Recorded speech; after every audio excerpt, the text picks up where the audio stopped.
Welcome back. Selamat datang kembali. Hari ini kita ditemani oleh Syed Muhammad Marandi, seorang profesor di Universitas Teheran dan mantan penasihat tim negosiasi nuklir Iran, untuk membahas kemungkinan perang yang akan datang. Terima kasih telah kembali hadir dalam program ini. Terima kasih banyak, sudah saya Glenn. Benjamin test ini Rove.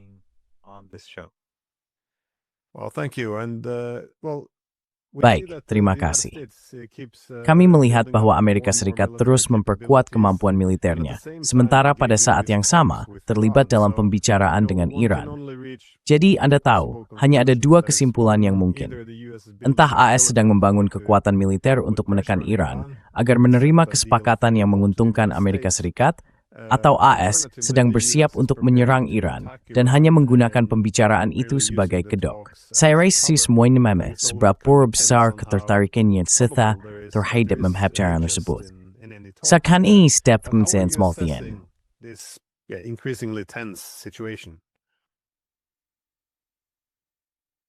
Orang-orang Iran sedang bersiap untuk perang, tidak diragukan lagi tentang itu.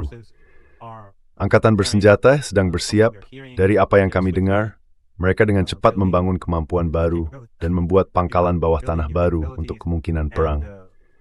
Saya pikir rakyat Iran biasa sangat tenang menghadapi situasi ini.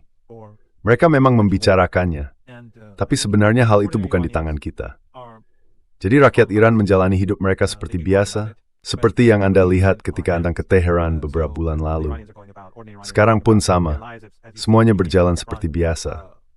Kami melihat pada 11 Februari, peringatan ke-47 revolusi, kerumunan yang jauh lebih besar dari biasa seluruh negeri dalam demonstrasi.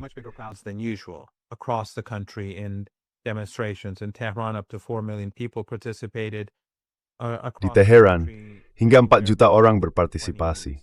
Di seluruh negeri, diperkirakan antara 26 hingga 34 juta orang ikut serta.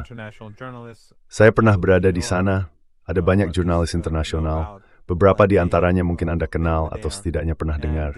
Mereka ada di sana, dan saya pikir itu merupakan unjuk solidaritas, unjuk kekuatan dari rakyat biasa untuk menyatakan bahwa kami tidak gentar, kami tidak takut, dan bahwa bertentangan dengan apa yang saya sebut sebagai media kelas Epstein di Barat, rakyat tidak mendukung para perusuh, teroris, Barat dengan sikap agresifnya atau rezim Israel.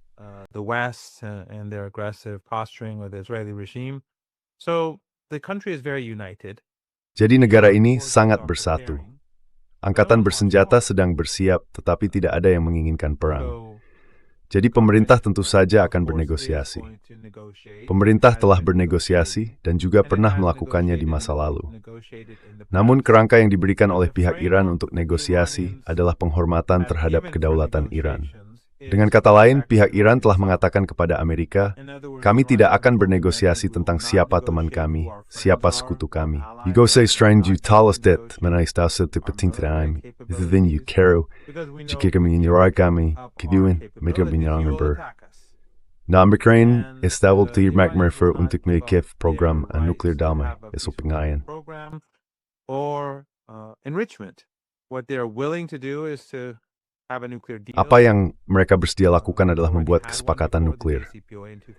Mereka sudah pernah memilikinya sebelumnya, JCPOA, pada tahun 2015, di mana mereka memberikan jaminan bahwa program nuklirnya bersifat damai. Sekarang, jika ada kesepakatan baru, secara hipotetis, saya rasa itu tidak terlalu mungkin terjadi dalam seperti ini.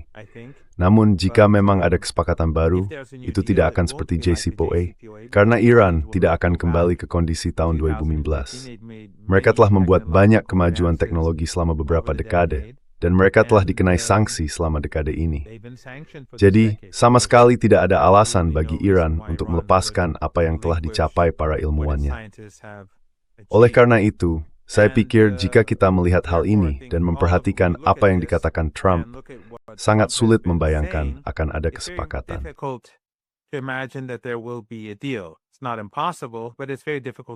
Itu bukan hal yang mustahil, tapi sangat sulit dibayangkan. Terutama karena Trump sering berubah pendirian, membatalkan kesepakatan, bertindak bertentangan dengan ucapannya sendiri, lalu berubah lagi.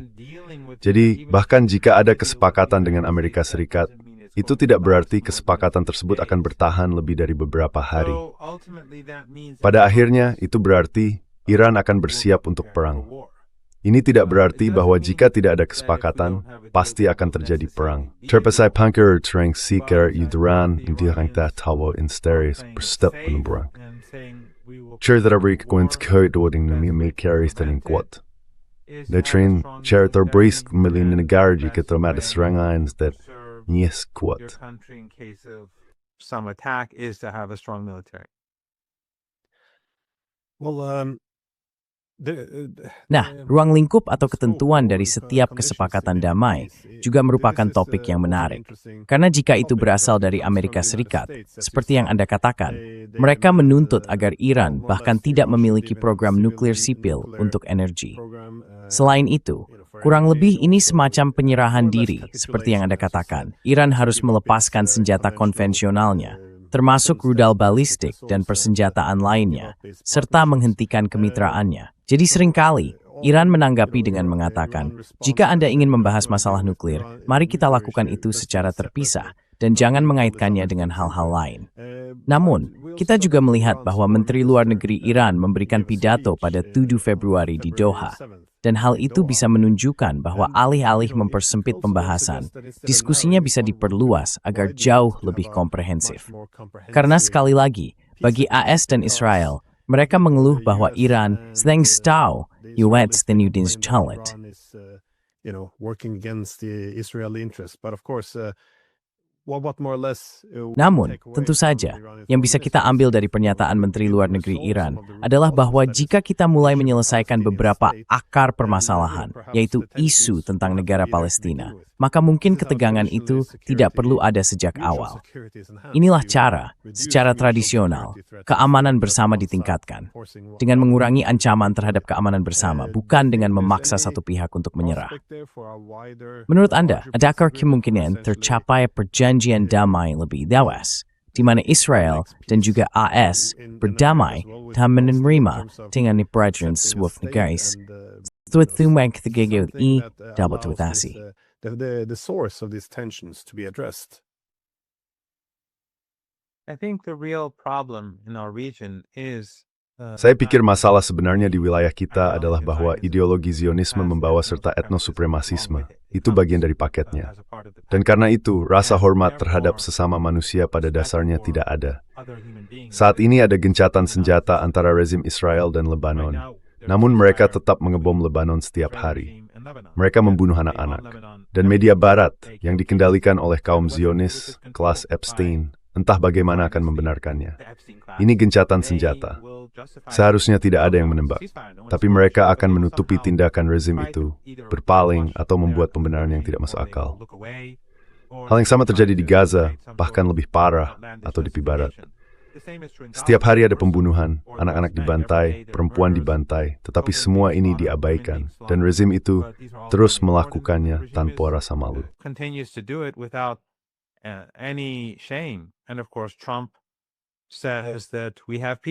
Dan tentu saja Trump mengatakan bahwa kita memiliki perdamaian di wilayah ini. Jadi jelas, nyawa anak-anak Palestina sama sekali tidak bernilai bagi jurnalis media arus utama Barat, bagi para elit Barat, bagi orang-orang yang bekerja untuk kelas Epstein dan mereka yang berkuasa. Dalam keadaan seperti itu, saya tidak berpikir solusi akan datang dalam waktu dekat. Saya tidak berpikir kita sudah mendekati solusi. Pada akhirnya, satu-satunya cara kita bisa memiliki perdamaian di wilayah kita adalah jika rakyat Palestina diperlakukan sebagai manusia. Dan itu bukan hal yang mustahil, karena dunia telah berubah. Sikap terhadap rezim Israel, terhadap Zionisme, telah berubah secara drastis. Di sini di Moskow, saya telah berbicara dengan banyak orang. I've been in conversation with many people. I've had more conversations on this particular trip. Dalam perjalanan kali ini, saya telah berbicara dengan lebih banyak orang Rusia daripada di kunjungan-kunjungan saya sebelumnya. Dan saya cukup terkejut melihat betapa bermusuhannya mereka terhadap rezim Netanyahu dan terhadap keseluruhan proyek itu secara umum. Hal ini juga saya perhatikan dalam perjalanan saya ke Tiongkok dan tempat-tempat lain, di mana sebelumnya orang-orang tidak terlalu memperhatikan Palestina. Itu bukan prioritas bagi mereka. Pengetahuan mereka tentang hal itu pun sangat sedikit. Namun sekarang ada rasa jijik dan kebencian yang jelas terhadap apa yang dilakukan rezim Israel terhadap rakyat Palestina. Hal ini mengingatkan saya pada Afrika Selatan di masa apartheid. Ketika saya masih muda, saya adalah seorang aktivis anti-apartheid di Iran. Itu terjadi sebelum era internet. Jadi bentuk aktivisme kami sangat berbeda dengan cara para aktivis berjuang saat ini. Namun pada masa itu, we'd have a Jared Slumberming and strengthly her drank with race and apartheid tedamethu. That the apartheid regime would collapse so swiftly. And I think the reason was because dan saya pikir alasannya adalah karena kesadaran di seluruh dunia telah meningkat dan secara umum menjadi jauh lebih sulit untuk mempertahankan apartheid.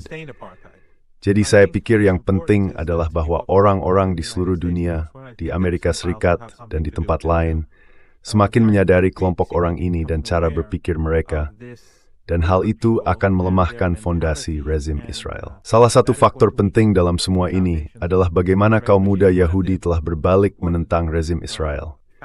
Kita bagaimana para aktivis di Amerika Serikat mengatakan, kami tidak menerima ini. Para aktivis Yahudi tentu saja telah menunjukkan kepada dunia bahwa Zionisme bukanlah Yudaisme, sama seperti ISIS dan Al-Qaeda bukanlah Islam, dan neo-Nazi bukanlah Kristen.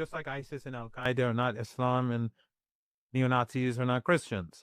They are just people who mereka hanyalah orang-orang yang menggunakan label-label ini untuk membenarkan tindakan mereka. Namun secara umum, saya pikir setelah berbalik melawan rezim Israel. Bagi Iran, solusinya selalu berupa solusi satu negara, bahwa Yahudi, Muslim, dan Kristen seharusnya dapat hidup berdampingan dengan damai. Dan saya pikir rezim Israel secara ironis telah mendorong Palestina menuju skenario itu. Itulah satu-satunya solusi yang tersisa. Karena ketika dulu ada pembicaraan tentang solusi dua negara, Barat membiarkan Israel merusaknya. Mereka membiarkan Israel menjajah tepi Barat. Orang-orang Iran sudah mengatakan hal itu bahkan sejak dulu, 30, 40, 45 tahun yang lalu, sejak revolusi, bahwa Israel akan menjajah tepi Barat, dan Barat akan membiarkan hal itu terjadi dengan menunda-nunda dan terus membicarakan solusi dua negara yang bersifat hipotetis.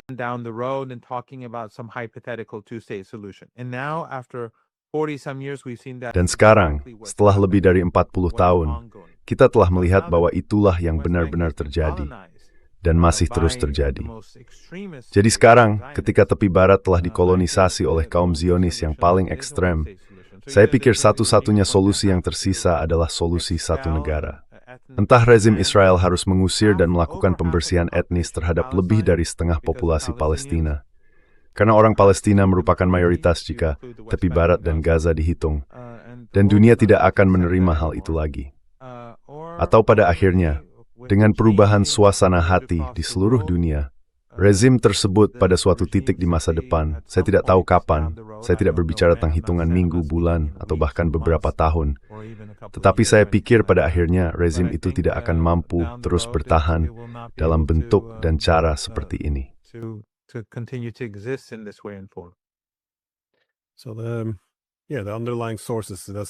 Jadi, sumber-sumber yang mendasarinya, tampaknya kita tidak sedang bergerak menuju penyelesaian politik. Dan itulah sebabnya, kini muncul kekhawatiran tentang niat Amerika Serikat. Ada laporan bahwa Washington telah menghubungi Iran mengenai kemungkinan melakukan serangan simbolis. Maksudnya, seperti, kami akan meluncurkan beberapa rudal ke arah kalian agar bisa mengatakan bahwa kami telah meminta pertanggungjawaban rezim dan sebagainya. Lalu, kalian bisa membalas dengan beberapa rudal dan kita anggap selesai. Saya tidak yakin apakah Anda sudah melihat laporan-laporan ini atau bisa memverifikasi apakah hal itu benar. Apakah Anda mendengar sesuatu dari pihak Iran? Tapi bagaimana Iran akan menanggapi hal ini?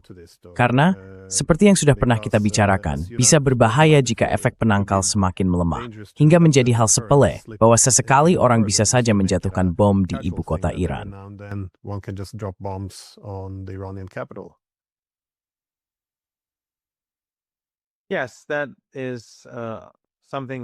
Ya, itu adalah sesuatu yang diajukan oleh pihak Amerika kepada Iran, bahwa kami akan melakukan serangan simbolis dan kalian juga bisa melakukan serangan simbolis. Namun Iran menolak. Mereka menanggapi Amerika bahwa bahkan serangan simbolis pun akan dibalas dengan kekuatan penuh. Alasannya ada dua. Pertama, bahkan serangan simbolis adalah tindakan perang. Namun yang lebih penting, Iran menyadari bahwa jika Amerika Serikat diizinkan melakukan serangan terbatas, itu akan membawa begitu bagi serangan berikutnya. Unrestricted killing bisa saja terjadi operasi bendera palsu di suatu tempat di Eropa, di Amerika Utara, atau di wilayah kita. Somewhere in North America, somewhere in our region, Mossad will kill a few. Mossad akan membunuh beberapa orang, entah itu orang Israel atau Iran, semacam itu. Lalu, mereka akan menyalahkan Iran. Setelah itu akan ada lebih banyak ancaman terhadap negara tersebut dan lebih banyak. Atau mereka akan memicu lebih banyak kerusuhan, atau menyewa orang untuk menciptakan kekacauan di suatu kota di Iran. Dan kemudian Trump akan datang lagi untuk menyelamatkan rakyat Iran dengan membunuh rakyat Iran. Inilah yang dikatakan orang Iran bahwa mereka tidak bisa mentolerirnya. Jadi hal ini harus diakhiri sekarang. Jika Amerika Serikat menyerang, entah itu serangan simbolis atau serangan besar, Iran akan melancarkan serangan balasan habis-habisan. Dan tentu saja itu akan diarahkan ke pangkalan-pangkalan AS. Directed towards US bases, of course. It will be directed towards the US Navy, of course. Tindakan itu tentu akan diarahkan kepada Angkatan Laut AS, tetapi juga terhadap semua kepentingan AS di seluruh kawasan. Dan itu bisa berarti banyak hal yang bersifat non-militer. Artinya aset senilai triliunan dolar akan menjadi sasaran. Dan tentu saja, pihak Iran sudah berbicara tentang menutup Selat Hormuz, yang sangat mudah dilakukan. Bukan hanya selat itu sendiri yang bisa ditutup. Mereka bisa menenggelamkan kapal-kapal yang melintas di sana. Mereka memiliki ribuan rudal anti-kalfan yang berfirfalt di Rusia. It's known as member persespon di kawasan tersebut. Mereka herb dan berperebros. In the Persian Gulf region. They can destroy the ports. They can destroy the oil and gas facilities. Mereka bisa menghancurkan fasilitas minyak dan gas. Mereka bisa menghancurkan pipa-pipa. Dan mereka bisa melakukan hal yang sama di luar Selat Hormuz di Samudra Hindia. Jadi jika terjadi perang, saya percaya perdagangan minyak dan gas di Asia Barat, di seluruh Asia Barat dan Kaukasus akan berakhir. Hal itu akan menyebabkan kehancuran ekonomi global. Aset-aset AS di kawasan tersebut tentu akan menjadi sasaran. Dan entitas-entitas itu, negara-negara Arab kecil yang menjadi tuan rumah pangkalan AS, yang saat ini digunakan untuk merencanakan tindakan terhadap Iran, akan terlibat. Saya tidak berpikir rezim-rezim Arab ini akan bertahan lebih dari beberapa jam, atau beberapa hari, atau paling lama beberapa minggu.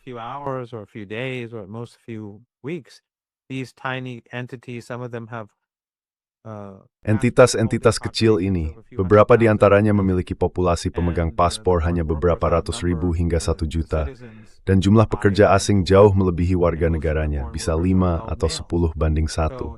Sebagian besar pekerja asing itu adalah pria dewasa.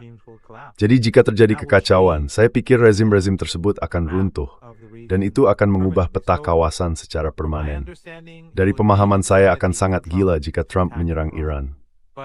Namun Trump dikelilingi oleh kelompok yang mengutamakan kepentingan Israel. Kongres dan Senat dikendalikan oleh kelompok yang sama. Dokumen Epstein memberi kita sedikit gambaran tentang kenyataan buruk kelas penguasa. Jadi meskipun hal itu tampak gila, tetap saya cukup masuk akal bahwa serangan bisa saja terjadi.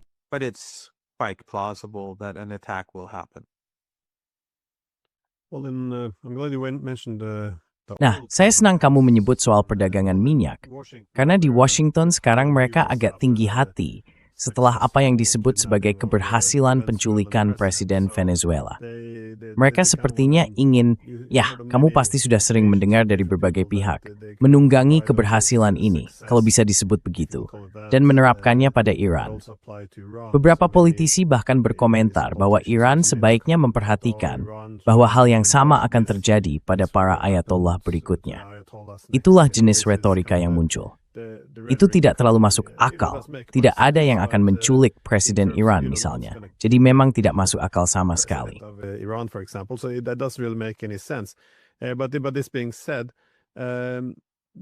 Dengan demikian, salah satu instrumen yang digunakan terhadap Venezuela dan yang juga bisa digunakan terhadap Iran adalah pembajakan. Faktanya, hanya 2 hari yang lalu, kita melihat Wall Street Journal dan media lainnya melaporkan bahwa Amerika Serikat sedang mempertimbangkan untuk menyita kapal tanker Iran, yang pada dasarnya berarti mengambil minyak mereka. Jadi, ya, ini adalah kebijakan pembajakan yang sama, kini diterapkan terhadap Iran. Saya kira sebagian dari keberhasilan di Venezuela adalah karena mereka sebenarnya tidak melakukan apapun untuk menanggapinya. Mereka hanya menahan diri karena tindakan lain akan memicu reaksi yang lebih besar dari Amerika. Bagaimana hal ini bisa diterapkan terhadap Iran? Bagaimana Anda melihat reaksi Iran jika Amerika mulai menyita kapal tanker mereka di laut lepas?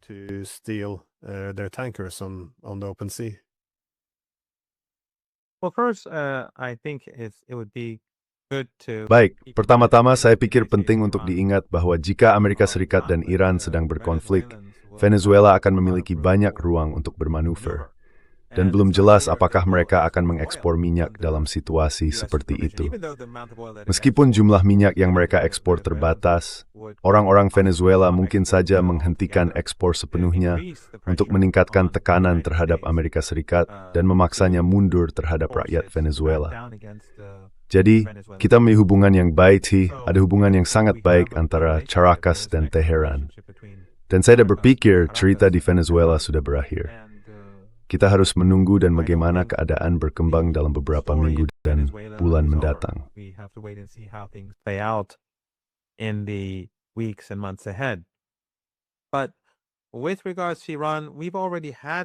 Namun, terkait dengan Iran, kita sudah pernah melihat permainan itu sebelumnya, ketika Amerika dan sekutunya melakukan aksi pembajakan di laut dan menyita kapal tanker Iran. Apa yang dilakukan Iran sebagai tanggapan adalah mulai menahan kapal tanker milik negara-negara barat, kapal yang membawa minyak untuk pasar barat maupun non-barat. Bagaimanapun juga, ini adalah wilayah Teluk Persia, dan di sana tidak kekurangan kapal yang terhubung dengan Amerika Serikat atau sekutunya. Saya pikir akan sangat bodoh bagi AS untuk mencoba menghentikan beberapa kapal tanker Iran, karena Iran, sebagai balasan, bisa menghentikan 10 kapal tanker untuk setiap kapal Iran. Tentu saja secara hipotetis.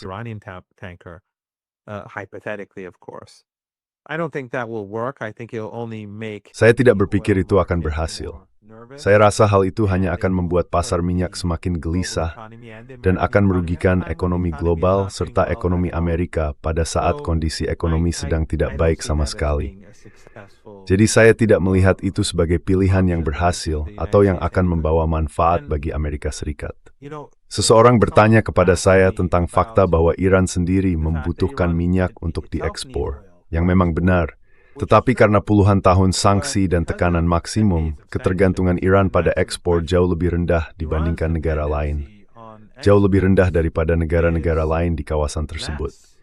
Jadi negara-negara yang berada di kubu Amerika dan menjadi tuan rumah pangkalan militer Amerika jauh lebih rentan dibandingkan Iran.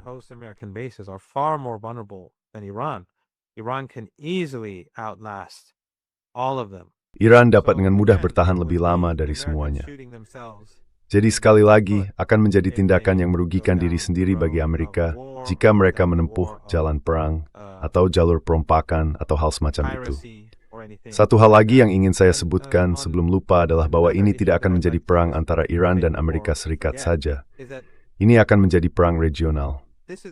Sekutu Iran di Irak sangat kuat. Tisjawalus and Ralph, Iran mengutihkan mobilitas popur untuk memberikan ISIS di Irak. Mereka ditertarikan di dress tank. Mereka kan sudah menayangkan rekaman beberapa minggu lalu untuk pengkan rudal power bernuju. Footage a couple of weeks ago of one of their underground missile bases. So you have a country like Iraq with over. Jadi ada negara seperti Irak dengan lebih dari 45 juta penduduk, di mana elemen-elemen kuat akan berpihak pada Iran. Kita telah melihat bahwa sekutu-sekutu Iran memenangkan pemilu di Irak beberapa minggu yang lalu. Dan Yaman juga sedang mempersiapkan diri untuk perang. Jadi dua negara yang sangat kuat dan berpengaruh akan berperang di pihak Iran. Tentu saja ada Hizbullah dan lainnya juga. Lalu siapa sekutu Amerika? Bahrain, dengan populasi berapa? Qatar, bersenaming Emirat Hasdat, 400,000, 300,000. Uni Emirat Arab sekitar jutaan. Lihat sudah beriak high state. There's no way that the Americans can manage such a war. Selain itu, ada hal yang jarang dibicarakan oleh orang Amerika, yaitu kemampuan rudal Iran, yang kita lihat digunakan dengan begitu efektif terhadap rezim Israel. Rudal jarak jauh itu sebenarnya hanya bagian kecil dari kekuatan militer Iran. Sebagian besar kemampuan Iran tidak diarahkan ke Palestina atau Mediterania, melainkan ke Teluk Persia. Rudal jarak pendek dan menengah, serta drone yang dapat dengan mudah menghancurkan apapun di teluk atau di seberangnya. Itu says membantu TikTok dengan rudal jarak pendek dan mengiling. Youth every sees recourse to peristiwa tempat South menginvasi Irak dan Afghanistan. After 9/11 invaded Iraq and Afghanistan, in Iran was called the axis of evil. Dan Iran disebut sebagai bagian dari poros kejahatan. Bush dan Obama terus mengatakan semua opsi ada di atas meja. Jadi Iran telah mempersiapkan diri untuk perang dengan Amerika Serikat. Israel tidak pernah menjadi ancaman nyata bagi Iran. Ia bisa membunuh, tetapi tidak bisa. Terlalu kecil, terlalu lemah, dan terlalu bergantung pada Barat untuk menjadi ancaman yang sesungguhnya. Ancaman yang sebenarnya adalah Amerika Serikat. Jadi Iran telah bersiap untuk perang Amerika Serikat selama waktu yang sangat lama. Karena itu, kekuatan tempur yang sesungguhnya difokuskan pada Samudra Hindia, Selat Hormuz, dan Teluk Persia. Dan jika semua itu digabungkan, sekutu-sekutu regional Iran, hasilnya tidak akan terlihat baik. It won't look pretty. Tapi kemana perang ini kemungkinan akan menyebar ya? Karena saya dengar, misalnya, Arab Saudi mengatakan mereka ingin tetap berada di luar konflik ini, bahwa mereka tidak ingin Amerika menggunakan wilayah udara mereka misalnya. Sementara itu, negara-negara seperti Bahrain telah memperingatkan bahwa mereka tidak akan berdiam diri jika perang itu sampai ke wilayah mereka. Mungkin bukan negara terkuat di kawasan, tentu saja. No matter perang ini mungkin akan terjadi. Begitu. Where might this war actually be fought then? I think the elites in these tiny Saya pikir para elit di negara-negara kecil yang diperintah oleh diktator Arab di Teluk Persia mungkin akan menjadi yang pertama melarikan diri. Mereka sudah membawa keluar banyak sekali miliaran dolar dari negara mereka. Mereka memiliki tanah dan istana di seluruh Eropa dan Amerika Utara. Jadi mereka tidak akan ada di sana untuk menyaksikan perang itu. Saya pikir kita akan melihat runtuhnya rezim-rezim tersebut. Selain itu, Hamas mengeluarkan pernyataan bahwa perang melawan Iran adalah perang melawan seluruh dunia Islam. Saya tidak bisa membayangkan seperti apa batas-batasnya nanti. Tapi yang bisa saya katakan, Glenn, adalah bahwa bagi Iran dan bagi perlawanan, poros perlawanan, ini akan menjadi perjuangan untuk bertahan hidup. Ini akan menjadi perang eksistensial. Bagi Amerika Serikat, ini akan menjadi perang yang dipilih.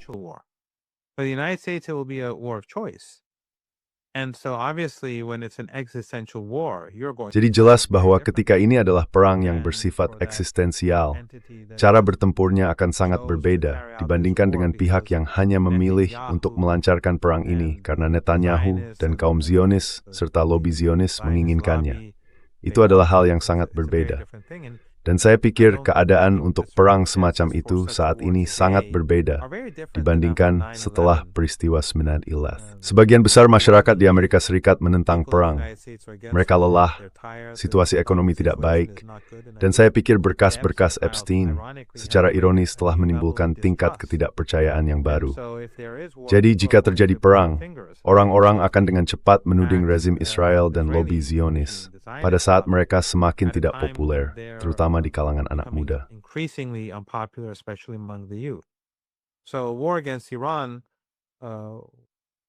Jadi perang melawan Iran, di mana tentara Amerika tewas dan harga bensin serta energi melonjak tinggi, pada saat berkas-berkas Epstein diungkap satu persatu ke publik, setidaknya yang belum disunting atau disembunyikan dari pandangan, saya rasa itu bukan kombinasi yang akan memungkinkan Trump bertahan lama.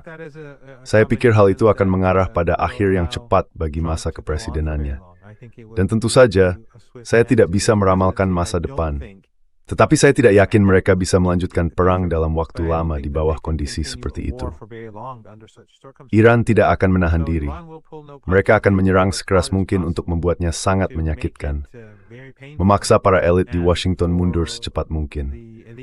Dan ketika ekonomi dunia runtuh, semua orang akan menyalahkan Trump, rezim Israel, dan Zionisme. Itu tidak akan terlihat baik bagi mereka dimanapun.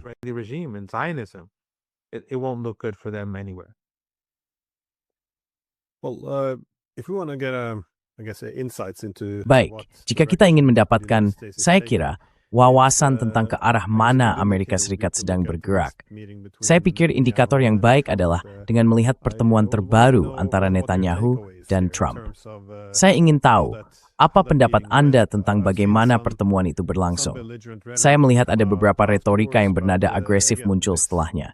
Tetapi sekali lagi, sulit untuk menafsirkan bahasa Trump karena, ya, seringkali sengaja menyesatkan dan cenderung berubah arah pada hari yang sama.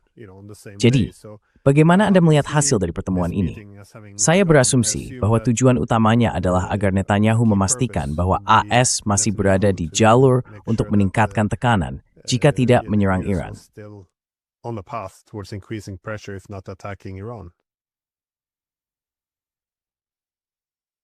At least on the surface. Ya, setidaknya di permukaan, tampaknya Trump tidak menginginkannya.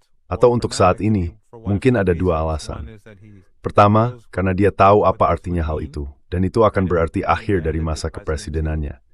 Namun tetap saja, entah dia memang tidak menginginkannya, atau dia ingin menambah aset di kawasan tersebut, misalnya kapal induk kedua, dengan harapan hal itu bisa mengubah keseimbangan, padahal tidak akan. Tidak diragukan lagi, itu tidak akan terjadi. Kerentanan as terus negosiasi towards hell, tof. Siapa pun yang persia ketua di darat no melindungi aset-aset tersebut. No makanya word bisa juga bi gitu tahu aset. It could be that he wants to bring in more assets, but either way. Tapi bagaimanapun juga, persis seperti yang kamu katakan, Trump sangat mudah mengubah pendiriannya. Kita tidak tahu apa yang mereka miliki tentang dia dalam berkas Epstein atau berkas apa yang dimiliki Israel yang tidak dimiliki Amerika. Kita benar-benar tidak tahu apa-apa. Jadi, asumsi di Teheran adalah bahwa kita harus bersiap untuk perang. Jika kamu melihat cara Netanyahu berbicara saat pergi, tampaknya dia tidak senang. Jika kamu melihat pernyataan Trump di Truth Social, tampaknya untuk sementara bahwa dia bersikeras tidak akan ada serangan militer. Tapi sekali lagi, kita pernah bernegosiasi dengan Amerika Serikat sebelum perang 12 hari. Pada hari pertama, Witkoff mengatakan bahwa AS akan mengakui pengairan.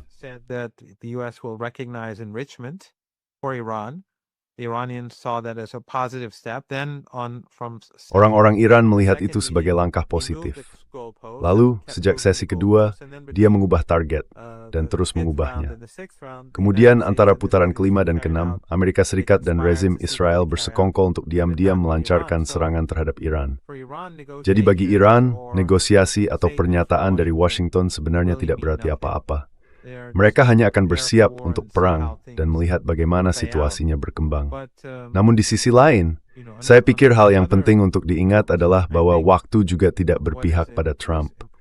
Karena setiap hari kita semakin mendekati pemilihan paruh waktu di Amerika Serikat, dan keadaan tidak terlihat baik baginya.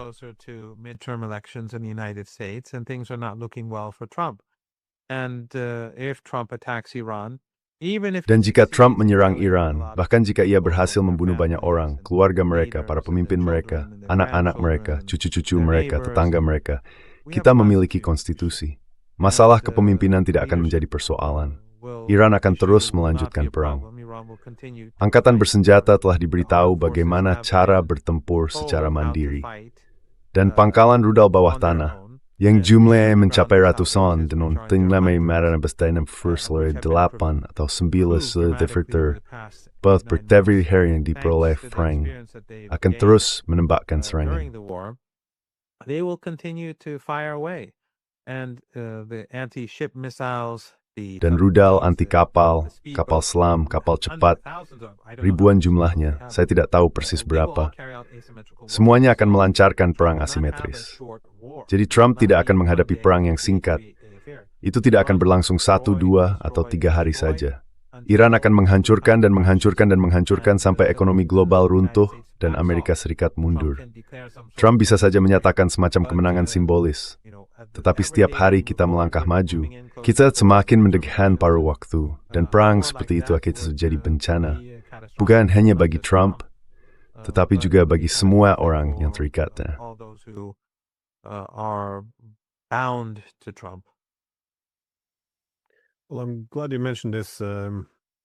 Nah, saya senang kamu menyebutkan hal ini, menggeser sasaran.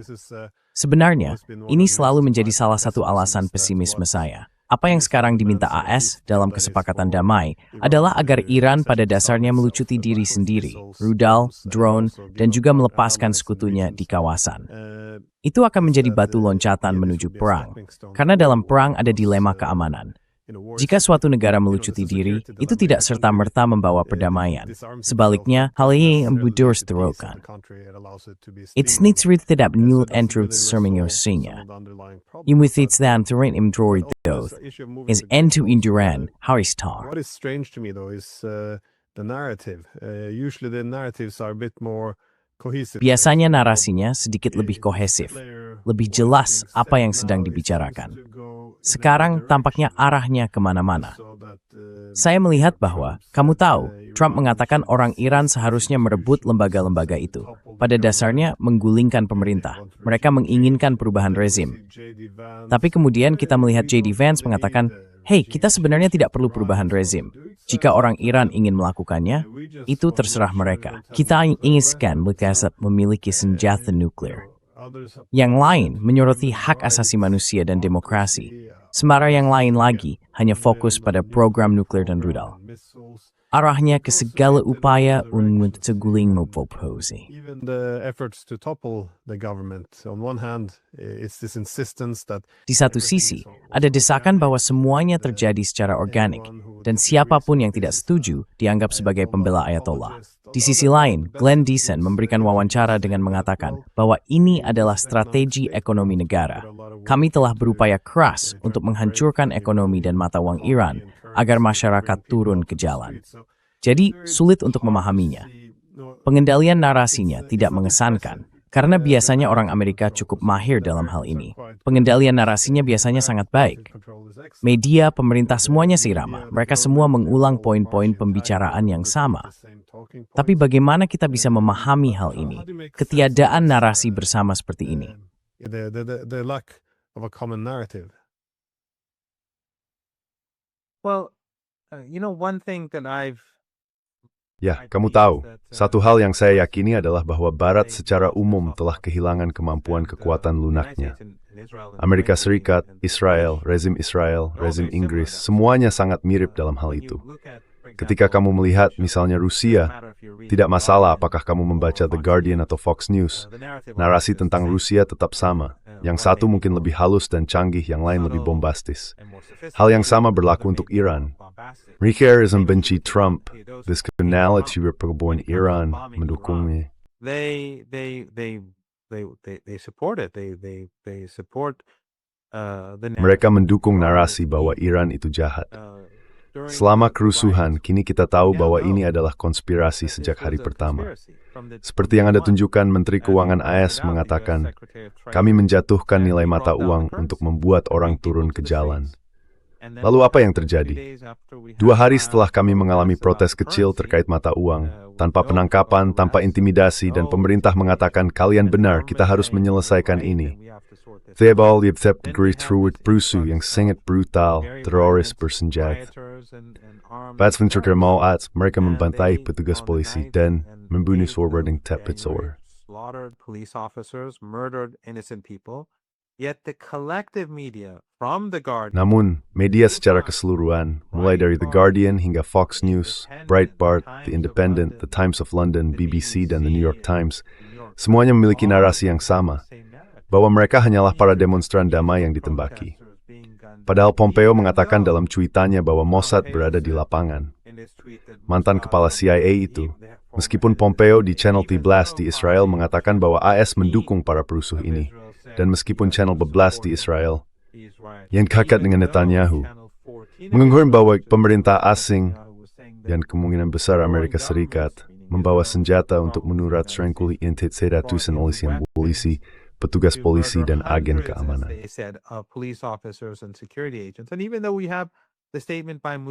Dan meskipun kita memiliki pernyataan dari Mossad dalam bahasa Persia yang mengatakan bahwa mereka berada di lapangan di Iran, dan tentu saja baru-baru ini kita mendengar bahwa mereka membawa 6.000 Starlink. Untuk apa sebenarnya? Untuk siapa? Jadi jelas, mereka memiliki orang di lapangan. Dan Trump mengatakan, ambil gedung-gedungnya, ambil kota-kotanya. Jadi Starlink ini pada dasarnya digunakan untuk mengordinasikan elemen-elemen teroris tersebut. Rekamannya ada, buktinya ada, misinya ada, kesombongannya juga ada. Namun media barat, baik yang pro-Trump maupun anti-Trump, semuanya memiliki narasi palsu yang sama, bahwa ini adalah para demonstran damai dan pemerintah membaki.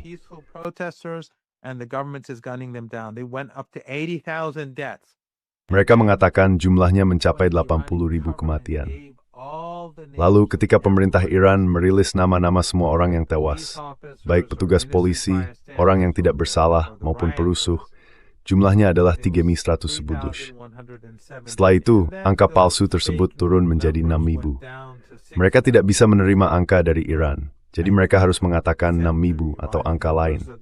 Tapi intinya, semua media barat yang mengatakan 10, 20, 30, 50, mereka mengklaim tidak ada internet, namun justru melebih-lebihkan jumlah korban.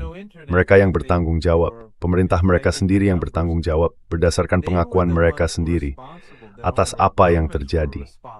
Namun mereka tetap melebih-lebihkan angka dan menyalahkan Iran karena mereka ingin menciptakan situasi yang mengarah pada perang.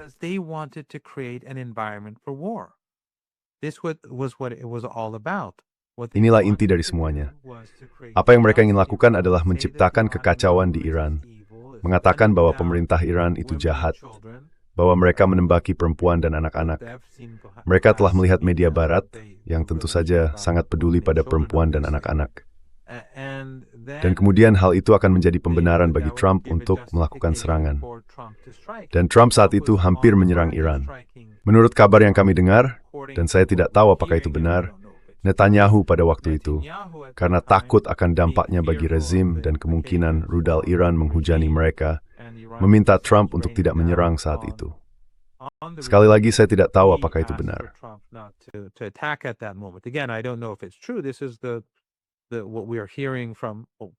Inilah yang kami dengar dari sumber-sumber barat. Jadi, meskipun tidak ada narasi yang jelas menarik bagaimana sulit untuk memahami apa yang sebenarnya terjadi di balik layar di Amerika Serikat. Namun menarik juga melihat bagaimana media barat begitu seragam dalam beberapa hal. Ini mengingatkan saya pada Venezuela.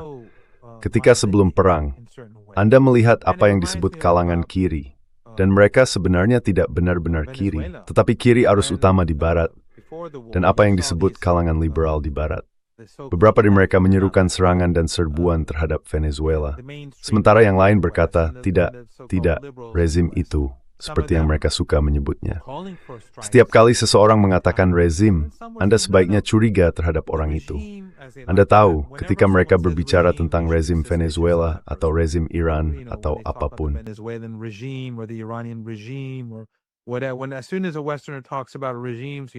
Begitu seorang orang barat mulai berbicara tentang rezim, kamu harus waspada terhadap orang itu.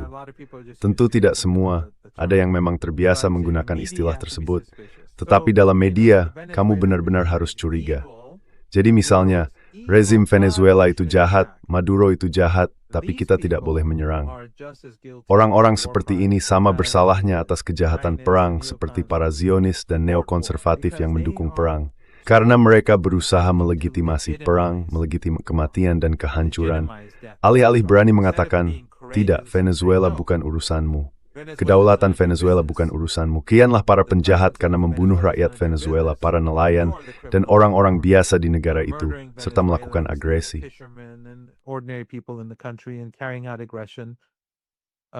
instead of saying that, they say yes, they are evil. Alih-alih mengatakan hal itu, mereka berkata, ya, mereka jahat, tapi mari kita tidak melakukannya.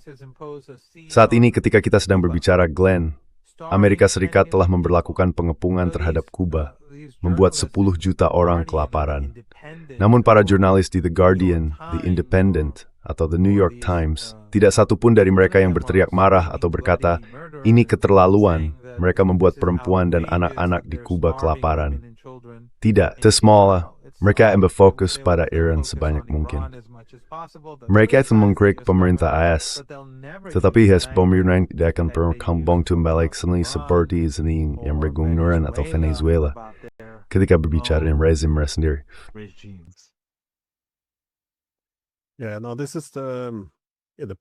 Ya, ini adalah versi politik dari kenapa kamu memukul dirimu sendiri, penindas.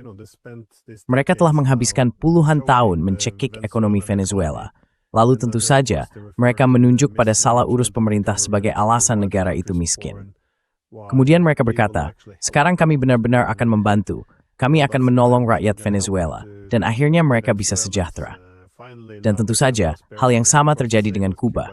Retorika itu juga muncul di sana. Mereka interview yang berpargomedu untuk mencekik penduduk Oka yang tepak pada segalanya.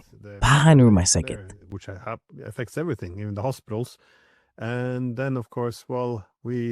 Dan tentu saja, kita berutang kepada rakyat Kuba untuk membantu mereka memiliki kehidupan yang lebih bermartabat dan lebih baik. Ini sungguh aneh untuk disaksikan. Mungkin kredibilitasnya aja yang hilang.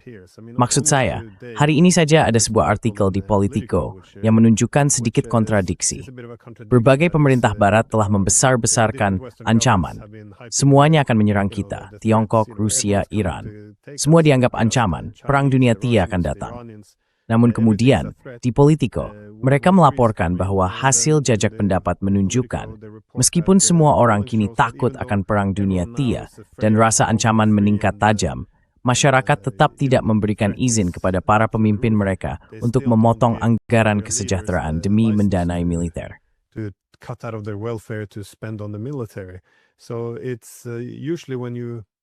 Jadi biasanya, ketika seseorang melebih-lebihkan ancaman atau terlibat dalam inflasi ancaman, yang didapatkan adalah lebih banyak dana untuk militer. Tapi tampaknya hal itu tidak berjalan seefisien itu di negara-negara yang disurvei. Aku tidak ingat apakah itu Jerman, Prancis, atau Inggris, negara-negara yang biasa disebut. Tidak. Jadi memang ada sesuatu yang salah, karena di masa lalu, narasi semacam ini memiliki hasil yang sangat jelas dan dapat diprediksi dalam hal apa yang mereka legalkan. Tapi sekarang tidak ada lagi kesatuan dalam narasinya, dan mereka tidak mencapai apa yang seharusnya dicapai. Jadi, ya, mungkin ini kabar baik bagi Iran. Yes, probably good news for Iran. Fakta bahwa begitu banyak orang Eropa, termasuk orang-orang di negara Anda, terlibat dalam berkas Epstein. Dan sekali lagi, kita tahu sangat sedikit. Sebagian besar berkas tidak akan dirilis, dan yang sudah dirilis sebagian besar telah disunting berat. Bagian-bagian yang paling sensitif disembunyikan.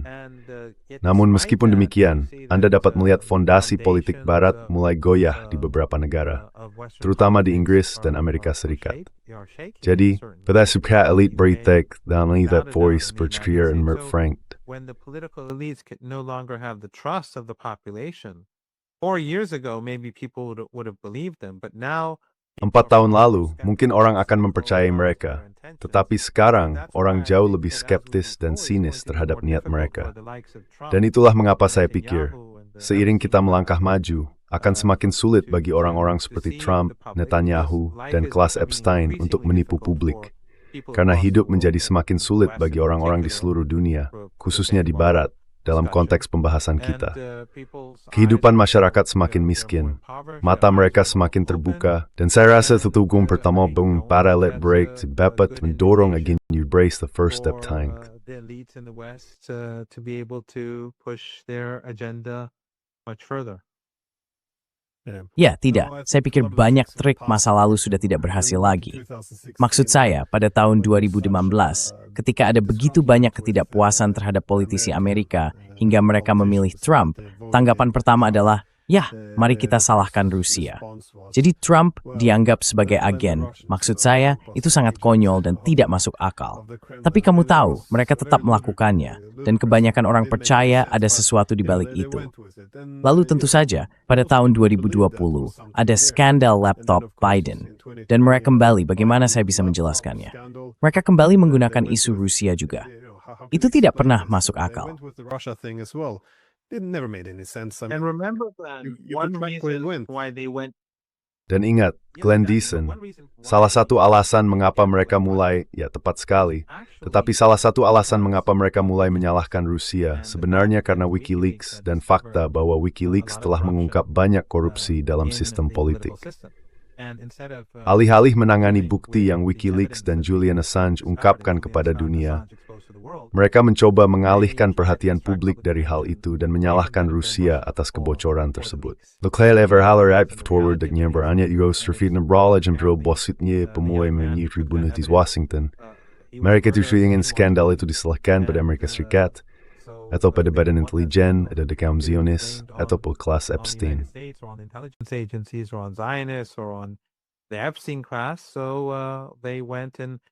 Jadi mereka pergi dan mencoba menyalahkan Rusia.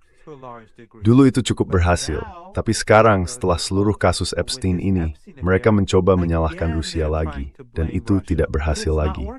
Pada tahun 2015, menyalahkan Rusia jauh lebih berdampak. Saya tidak bilang semua orang mempercayainya, tapi banyak yang melakukannya, meskipun saat itu sudah jelas palsu. Sekarang mereka mencoba lagi mengatakan bahwa Epstein adalah mata-mata Rusia. It's about their theory of Manoel for your birth secara drastis. That's why I think that things have changed dramatically. Tidak. Saya pikir ini adalah titik balik yang menarik.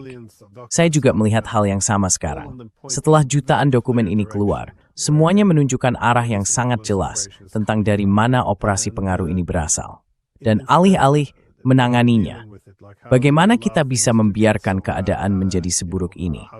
Bagaimana kita bisa membiarkan operasi pengaruh semacam ini yang dijalankan oleh badan intelijen dengan menggunakan semua uang dan pelaku pedofilia ini berkeliaran bebas? Ya, Russia Gate kan dah.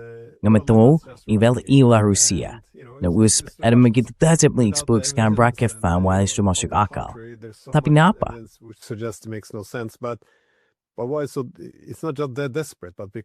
Jadi bukan hanya karena mereka putus asa, tapi karena hal itu jelas-jelas salah. Sisa kecil dari kredibilitas mereka dibuang begitu saja untuk hal ini. Jadi ini hanya, kenapa? Untuk melindungi semacam jaringan pengaruh pedofil. Maksud saya ini hanya, ya tidak, tingkat kerusakan diri yang terjadi sekarang benar-benar di luar nalar. Dan kamu mendengar dari pemerintah, ya kamu tahu, mereka yang mengkritik hal ini, mereka mencoba mengurangi kepercayaan terhadap pemerintah, seolah-olah mereka tidak melakukannya sendiri.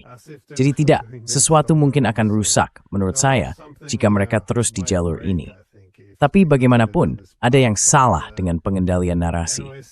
Jadi terima kasih banyak sudah meluangkan waktu. Saya tahu kamu punya hari yang sibuk di depan.